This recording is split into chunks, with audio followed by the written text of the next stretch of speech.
വിദ്യാർത്ഥികളും രക്ഷിതാക്കളും ഒരുപോലെ ഉറ്റുനോക്കുന്ന നീറ്റ് UG എക്സാമിന്റെ നോട്ടിഫിക്കേഷൻ NTA ഒഫീഷ്യലായിട്ട് പുറത്തുവിട്ടിട്ടുണ്ട്. സോ ഈ അപ്ഡേറ്റിൽ ഈ നോട്ടിഫിക്കേഷനിൽ എന്തൊക്കെയാണ് ഇമ്പോർട്ടൻറ്റ് കാര്യങ്ങൾ ഞാൻ ഷെയർ ചെയ്യാം. വളരെ ഇമ്പോർട്ടൻ്റ് ആയുള്ള കാര്യങ്ങളാണ് ഷെയർ ചെയ്യുന്നത്. നീറ്റ് മോഹങ്ങളുമായി നടക്കുന്ന നിങ്ങളുടെ ഫ്രണ്ട്സിന് എല്ലാവർക്കും ഈ വീഡിയോ ഷെയർ ചെയ്തുകൊണ്ട് തന്നെ നിങ്ങൾ ഈ വീഡിയോ തുടർന്ന് കാണാം. ലൈക്ക് അടിക്കാത്തവരുണ്ട് ലൈക്ക് അടിച്ചുകൊണ്ട് നമുക്ക് തുടർന്ന് കാണാം. നമ്മുടെ NTA പുറത്തിറക്കിയിരിക്കുന്ന അതായത് ഫെബ്രുവരി 9 പുറത്തിറക്കുന്ന നോട്ടിഫിക്കേഷനിൽ കൃത്യമായി പറഞ്ഞിട്ടുണ്ട് ഈ എക്സാം നീറ്റ് UG എന്ന് പറയുന്നത് ഒരു യൂണിഫോം എക്സാം ആയിരിക്കും, അഡ്മിഷൻ ടെസ്റ്റ് തന്നെ ആയിരിക്കും. അതായത് MBBS, BAMS, BUMS, BSMS പോലെയുള്ള Indian system of medicine in all India medical institution govern എന്നൊക്കെ പറഞ്ഞിരിക്കുന്ന ആ ഒരു ആക്ടിന് അണ്ടറിൽ വരുന്ന എല്ലാ കോഴ്സിലേക്കും ഒരു കോമൺ അഡ്മിഷൻ തന്നെയാണെന്ന്, യൂണിഫോം അഡ്മിഷൻ ആണെന്ന് കൃത്യമായി മെൻഷൻ ചെയ്തിട്ടുണ്ട്. അപ്പോൾ ആ ഒരു പോയിന്റിൽ ക്ലാരിറ്റി വന്നിട്ടുണ്ട്. ആൻഡ് അടുത്ത പറഞ്ഞിരിക്കുന്ന എക്സാമിന്റെ ടെസ്റ്റിന്റെ പാറ്റേണിൽ യാതൊരു മാറ്റവും ഇല്ല. 200 മാർക്കിന്റെ എക്സാമാണ്. അതായത് 3 മണിക്കൂറും 20 മിനിറ്റ് നീണ്ടു നിൽക്കുന്ന എക്സാമാണ്. 200 ചോദ്യങ്ങളാണ്. ഫിസിക്സ്, കെമിസ്ട്രി, ബയോളജി എന്ന് പറഞ്ഞാൽ ബോട്ടണിയും സുവോളജി ഉണ്ടാവും. മാറ്റങ്ങളൊന്നുമില്ല, ആസ് യൂഷ്വൽ അങ്ങനെ തന്നെ തുടരുകയാണ്. ആൻഡ് നിങ്ങളുടെ റീജിയണൽ ലാംഗ്വേജ്, ഫോർ എക്സാമ്പിൾ നിങ്ങൾക്ക് മലയാളത്തിൽ എക്സാം എഴുതാം. കേരളത്തിൽ ലക്ഷദ്വീപിലുള്ള കുട്ടികൾക്ക് മലയാളത്തിൽ എക്സാം എഴുതാനുള്ള ഓപ്ഷൻ കൊടുക്കാറുണ്ട്. അതേപോലെ ഇംഗ്ലീഷ് അല്ലാതെ റീജിയണൽ ലാംഗ്വേജുകൾ നിങ്ങൾക്ക് എക്സാം എഴുതാനുള്ള ഓപ്ഷൻ ആസ് യൂഷ്വൽ തുടർന്നിട്ടുണ്ട്. അപ്പോൾ അവിടെ ഒന്നും മാറ്റങ്ങൾ നിങ്ങൾ പ്രതീക്ഷിക്കുന്നില്ല. ആൻഡ് അടുത്ത ഒരുപാട് പേർക്കുള്ളതാണ് ഈ ക്വാളിഫിക്കേഷൻ. ആർക്കൊക്കെ നീറ്റ് എക്സാം എഴുതാൻ പറ്റും എന്നുള്ളൊരു സംഭവമാണ്. ബേസിക്കലി നിങ്ങൾ ഏജ് ലിമിറ്റിൻ്റെ കാര്യത്തിൽ നിങ്ങൾ പ്രത്യേകം അറിയേണ്ട കാര്യം, അതിലാണ് കൺഫ്യൂഷൻ ഉണ്ടാവുക. ഏജ് ലിമിറ്റിൻ്റെ കാര്യത്തിൽ പ്രത്യേകം പറയുന്നുണ്ട്, ഒരു lower age limit NTA fix ചെയ്തിട്ടുണ്ട്. അതായത് 17 വയസ്സ് കംപ്ലീറ്റ് ചെയ്യണം. 17 വയസ്സ് കംപ്ലീറ്റ് ചെയ്യണം. എപ്പോൾ? അപ്ലിക്കേഷൻ സമയത്തോ എക്സാം സമയത്തോ അല്ല, at the time of admission. നിങ്ങൾ നീറ്റ് ക്വാളിഫൈ ചെയ്ത് കോളേജിൽ അഡ്മിഷൻ എടുക്കുന്ന സമയത്ത് നിങ്ങൾക്ക് 17 വയസ്സ് കംപ്ലീറ്റ് ആവണമെന്നേ ഉള്ളൂ. അപ്പോൾ നിങ്ങൾക്ക് അപ്ലൈ ചെയ്യാനോ എക്സാം എഴുതാനോ 17 വയസ്സ് കംപ്ലീറ്റ് ആവണമെന്ന് ഒരു നിർബന്ധവുമില്ല. അതായത് ഡേറ്റും സ്പെസിഫിക്കലി ഇനി കൺഫ്യൂഷൻ ഒഴിവാക്കാൻ വേണ്ടി തന്നിട്ടുണ്ട്.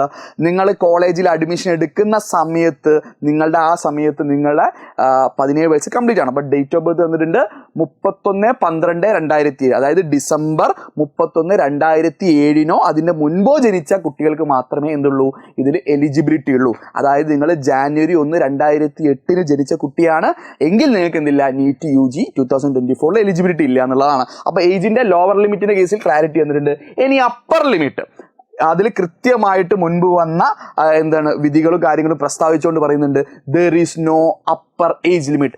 എത്ര വയസ്സ് എന്നുള്ളത് അപ്പർ ഏജ് ലിമിറ്റ് ഒന്നും കൊടുത്തില്ല, ലോവർ ലിമിറ്റ് മാത്രമേ ഉള്ളൂ. ക്ലാരിറ്റി വന്നിട്ടുണ്ടല്ലോ, റെഡി. ഇനി അങ്ങനെയാണെങ്കിൽ നമ്മളുടെ ബാക്കി കാര്യങ്ങളിലേക്ക് പോവുകയാണെങ്കിൽ, ഡേറ്റ്സുമായി ബന്ധപ്പെട്ട കാര്യങ്ങൾ നോക്കുകയാണെങ്കിൽ, ഡേറ്റിന്റെ കാര്യത്തിൽ എക്സാം ഡേറ്റിൽ മാറ്റമൊന്നും നമ്മൾ പ്രതീക്ഷിച്ചില്ല. അത് അങ്ങനെ തന്നെ ആസ് ഇറ്റ് ഈസ് തുടർന്നു. നമ്മൾ എക്സ്പെക്ട് ചെയ്തത് മെയ് 5 എക്സാം എക്സ്പെക്ട് ചെയ്തത്, അത് തന്നെയാണ് തുടർന്നത്, ഒരു മാറ്റവും ഇല്ല. ഇനി നിങ്ങൾക്ക് എപ്പോൾ മുതൽ അപ്ലൈ ചെയ്യാൻ പറ്റും നിങ്ങൾ നോക്കുകയാണെങ്കിൽ, ഫെബ്രുവരി 9 മുതൽ നിങ്ങൾക്ക് എന്ത് ചെയ്യാം, അപ്ലൈ ചെയ്യാൻ പറ്റും. ഓൺലൈനിലാണ് നിങ്ങൾക്ക് അപ്ലിക്കേഷൻ പോസിബിൾ ആവുക. ഓഫ്ലൈനിൽ യാതൊരു പരിപാടികളും ഇല്ല. സോ ഓൺലൈൻ ത്രൂ മാത്രമേ അഡ്മിഷൻ ഉള്ളൂ. ഫെബ്രുവരി 9 മുതൽ മാർച്ച് 2004, അതായത് മാർച്ച് 9 വരെ നിങ്ങൾക്ക് ഡേറ്റ് ഉണ്ട്. ഓൾമോസ്റ്റ് 1 മന്ത് ഉണ്ട്. മാർച്ച് 9 മണിക്കാണ് last date and dead line വരുന്നത്. അതുവരെ നിങ്ങൾ വെയിറ്റ് ചെയ്യരുത്. ആദ്യം തന്നെ സബ്മിറ്റ് ചെയ്യാൻ നോക്കുക, കൃത്യതയോടെ സബ്മിറ്റ് ചെയ്യാൻ നോക്കുക. എങ്ങനെ അപ്ലൈ ചെയ്യാം, അതിനെ കുറച്ച് കോംപ്ലിക്കേഷൻ ഒക്കെ ഉണ്ട്. അത് നമ്മൾ വേറെ സെപ്പറേറ്റ് വീഡിയോ ആയിട്ട് ചെയ്യും. അപ്പോൾ ഈ ചാനൽ ഫോളോ ചെയ്താൽ നിങ്ങൾക്ക് അതിൻ്റെ എല്ലാ അപ്ഡേറ്റ്സിൻ്റെയുമായി ബന്ധപ്പെട്ട അപ്ഡേറ്റ്സ് കിട്ടും. ഇനി ബാക്കി ഡേറ്റ്സ് നോക്കുകയാണെങ്കിൽ, എന്തെങ്കിലും കറക്ഷൻ ഉണ്ടാവുകയാണെങ്കിൽ അത് വെബ്സൈറ്റിലെ ഡേറ്റുകൾ അറിയിക്കും. നിങ്ങൾ അപ്ലൈ ചെയ്ത് കഴിഞ്ഞ ശേഷം എന്തെങ്കിലും കറക്ഷനിൽ വെബ്സൈറ്റിൽ അറിയിക്കും. ഇനി ഫീസ് നോക്കുകയാണ്, അപ്ലിക്കേഷൻ ഫീസ് നോക്കുകയാണെങ്കിൽ കഴിഞ്ഞ വർഷത്തെ പോലെ ജനറലിന് 1700, EWSഉം OBS NCL കാറ്റഗറി ആണെങ്കിൽ 1600 ആണ്. ഇനി SC ST PWBD third gender പോലെയുള്ളതെങ്കിൽ 1000 റുപ്പീസ് ആണ്. എനിക്ക് തോന്നുന്നു അവിടെ കഴിഞ്ഞ വർഷത്തേക്കാൾ ഒരു 100 രൂപ കൂടിയ പോലെ എനിക്ക് തോന്നുന്നുണ്ട്. ഇനി അപ്ലൈ ചെയ്യുന്ന സമയത്ത് നിങ്ങൾക്ക് ചില സർവീസ് ചാർജൊക്കെ കുറച്ച് എക്സ്ട്രാ കുറച്ച് പൈസ കൂടി നിങ്ങൾക്ക് GST പോലെയുള്ള നിങ്ങൾ ഈടാക്കാൻ സാധ്യതയുണ്ട്. റെഡി. ഇനി അടുത്തത്, നിങ്ങളുടെ എക്സാമിൻ്റെ അപ്ലിക്കേഷൻ ഒക്കെ കൊടുത്തതിന് ശേഷം മാത്രമാണ് നിങ്ങളുടെ സിറ്റി ഓഫ് എക്സാമിനേഷനും അതുമായി ബന്ധപ്പെട്ട അഡ്മിറ്റ് കാർഡും പബ്ലിഷ് ചെയ്യുക. അത് അപ്ലിക്കേഷൻ ക്ലോസ് ചെയ്തതിന് ശേഷം NTA വെബ്സൈറ്റ് ത്രൂ അറിയിക്കുന്നതായിരിക്കും. എക്സാമിനേഷൻ ഡേറ്റ് ആസ് യൂഷ്വൽ നമ്മൾ എക്സ്പെക്ട് ചെയ്ത പോലെ തന്നെ മെയ് 5. അതായത് മെയ് മാസത്തെ ആദ്യത്തെ സൺഡേ തന്നെയാണ് എക്സാം നടക്കൽ. ഒരു മാറ്റവും ഇല്ല, അങ്ങനെ തന്നെ നടക്കുന്നുണ്ട്. ആൻഡ് നേരത്തെ പറഞ്ഞ പോലെ ഡ്യൂറേഷൻ ഓഫ് എക്സാം ഉണ്ട്. ആൻഡ് ടൈമിംഗ് ഓഫ് എക്സാം 2 മണി മുതൽ 5:30 വരെയാണ്. അത് പ്രത്യേകം ശ്രദ്ധിക്കുക. രാവിലെ അല്ല, 2 മണി മുതൽ 5:30 വരെ. ഓൾ ഇന്ത്യ ലെവലിൽ യൂണിഫോം ആയിട്ടാണ് എക്സാം. അപ്പോൾ രാവിലെ അല്ല, അത് പ്രത്യേകം ആലോചിക്കുക. നോർമലാണ്. ബാക്കി കാര്യങ്ങളൊക്കെ എന്ത് ചെയ്യും, നിങ്ങൾക്ക് വെബ്സൈറ്റ് ത്രൂ നിങ്ങൾ അപ്ലൈ ചെയ്തതിന് ശേഷം അറിയിക്കും. സോ നിങ്ങൾ എങ്ങനെ അപ്ലൈ ചെയ്യണം എന്നുള്ളതിന് കൃത്യമായിട്ട് എന്ത് ചെയ്യുന്നുണ്ട്, NTA വെബ്സൈറ്റ് ഉണ്ട്. അത് താഴെ ലിങ്കിൽ നമ്മൾ എന്തായാലും കമന്റിൽ പിന്നെയും നിങ്ങൾ അതൊന്ന് പോയിട്ട് ക്ലിക്ക് ചെയ്താൽ നിങ്ങൾക്ക് അപ്ലിക്കേഷൻ പ്രൊസീജിയറിൽ കിടക്കാം.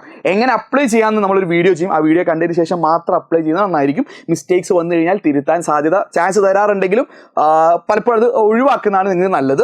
അപ്പോൾ നിങ്ങൾക്ക് എന്ത് ചെയ്തിട്ടുണ്ട്, റിസൾട്ടിൻ്റെ ഡേറ്റും അവർ അഡ്വാൻസ് ആയിട്ട് പറഞ്ഞിട്ടുണ്ട്. ജൂൺ 14 റിസൾട്ട് എന്നും പറഞ്ഞിട്ടുണ്ട്. അപ്പോൾ ഇതാണ് ആ റിസൾട്ട് പബ്ലിഷ് ചെയ്യുക. അതിനുശേഷം അഡ്മിഷൻ പോലെ പ്രൊസീജിയർ. ആൻഡ് പ്രത്യേക ഒരു കാര്യം പറഞ്ഞിട്ടുണ്ട്, ചില ഇമ്പോർട്ടൻറ്റ് ഇൻസ്ട്രക്ഷൻസ് കൂടി ഇതിൻ്റെ കൂടെ പറഞ്ഞിട്ടുണ്ട്, ലിങ്ക് തന്നിട്ടുണ്ട്. ആൻഡ് ഇതിൽ കൊടുക്കുന്ന സമയത്ത് നിങ്ങൾ ഓൺലി ഇപ്പോൾ ഇനി വീഡിയോ കാണുന്നതിന് മുമ്പ് ആരെങ്കിലും അപ്ലൈ ചെയ്യുന്നുണ്ടെങ്കിൽ അറിഞ്ഞിരിക്കുക, നിങ്ങൾ ഒരു കാൻഡിഡേറ്റ് ഒരിക്കൽ മാത്രമേ അപ്ലിക്കേഷൻ സബ്മിറ്റ് ചെയ്യാൻ പറ്റൂ. എന്തെങ്കിലും മിസ്റ്റേക്ക് ഉണ്ടെങ്കിൽ അത് ആ സെയിം അപ്ലിക്കേഷനിൽ നിങ്ങൾ തിരുത്തല്ലാതെ രണ്ടാമതൊരു അപ്ലിക്കേഷൻ കൊടുക്കരുത് പ്രത്യേകം സ്പെസിഫൈ ചെയ്ത് തന്നിട്ടുണ്ട്. പിന്നെ ബാക്കി നിങ്ങൾക്ക് ആസ് യൂഷ്വൽ കുറേ കാര്യങ്ങൾ തന്നിട്ടുണ്ട്. ഇതുമായി ബന്ധപ്പെട്ട പ്രോസ്പെക്ടോസ്, ഇത് വലിയ 174 പേജുള്ള വലിയൊരു PDF ആണ്. PDF ഇതിൻ്റെ കൂടെ പിൻ ചെയ്തിട്ടുണ്ട്. നിങ്ങൾക്ക് അതിൽ ബാക്കി ഡീറ്റെയിൽസ് നിങ്ങൾക്ക് വായിച്ചെടുക്കാൻ പറ്റും. പല കാര്യങ്ങളും ഞാൻ ഓൾറെഡി പറഞ്ഞ് ഷെയർ ചെയ്തിട്ടുണ്ട്. അതിന് ബാക്കി അതൊക്കെ സിമ്പിൾ വീഡിയോസ് ആയിട്ട് ഈ ചാനലിൽ നമ്മൾ അപ്ലോഡ് ചെയ്യും. റെഡി. ആൻഡ് ഒരു കൺഫ്യൂഷൻ കൂടി ക്ലാരിറ്റിക്ക് വരുന്നതാണ്. NCL നോൺ ക്രീമി ലെയർ OBCയുടെ കേസിൽ നിങ്ങൾ പ്രത്യേകം അറിഞ്ഞിരിക്കുക. നിങ്ങൾ OBC ആണെന്ന് വെച്ച് നിങ്ങൾക്ക് OBCയുടെ മെറിറ്റ് കിട്ടണമെന്ന് നിങ്ങൾക്ക് നിർബന്ധമില്ല. കാരണം OBCയിലെ NCLന് മാത്രമേ എന്തുള്ളൂ, അവിടെ റിസർവേഷനും മറ്റു കാര്യങ്ങളും ഫീസ് ഇളവും എല്ലാ കാര്യങ്ങളും അഡ്മിഷൻ്റെ കോട്ടയ്ക്ക് വരുന്നുള്ളൂ. സോ NCLലെ ലിസ്റ്റ് അവർ പ്രത്യേകം എന്ത് ചെയ്യാൻ നിങ്ങളോട് ചെക്ക് ചെയ്യാൻ പറഞ്ഞിട്ടുണ്ട്. Central list for other backward classes എന്ന് പറഞ്ഞുള്ള ഒരു ലിസ്റ്റ് പ്രഖ്യാപിച്ചിട്ടുണ്ട്. അപ്ഡേറ്റഡ് ലിസ്റ്റാണ്. ആ അപ്ഡേറ്റഡ് ലിസ്റ്റിൽ നിങ്ങൾ ഉൾപ്പെടുന്നതുകൊണ്ട് നിങ്ങൾ കൂടി അതും കൂടി എന്ത് ചെയ്യുക, ഒന്ന് ചെക്ക് ചെയ്യണം കേട്ടോ. റെഡി. അപ്പോൾ നിങ്ങൾ എക്സൈറ്റഡ് ആയിരിക്കും. പലർക്കും കൺഫ്യൂഷൻസ് ഉണ്ടാവും. സോ പേടിക്കേണ്ട. ഈ ചാനൽ സബ്സ്ക്രൈബ് ചെയ്യുക. ഈ ചാനൽ സ്ഥിരമായി ലൈവ് ക്ലാസ്സും റെക്കോർഡ് ക്ലാസ്സും നിങ്ങൾക്ക് നീറ്റിന് വേണ്ട എല്ലാ മോട്ടിവേഷൻ ക്ലാസ്സസും അതിൻ്റെ കൂടെ തിയറി ക്വസ്റ്റ്യൻസും എല്ലാം നമ്മൾ ഈ ചാനലിൽ ഡിസ്കസ് ചെയ്യുന്നതായിരിക്കും. സോ ചാനൽ സബ്സ്ക്രൈബ് ചെയ്യുക. കൂടുതൽ അപ്ഡേറ്റ്സും ഈ ചാനലിൽ വരുന്നതായിരിക്കും. So all the best. May 5 നടക്കുന്ന നീറ്റ് എക്സാമിന് നിങ്ങളുടെ സ്വപ്നം തന്നെ സാക്ഷാത്കരിക്കാൻ കഴിയട്ടെ എന്ന് ഞാൻ ആശംസിച്ചുകൊണ്ട് ഈ വീഡിയോ നിർത്തുകയാണ്.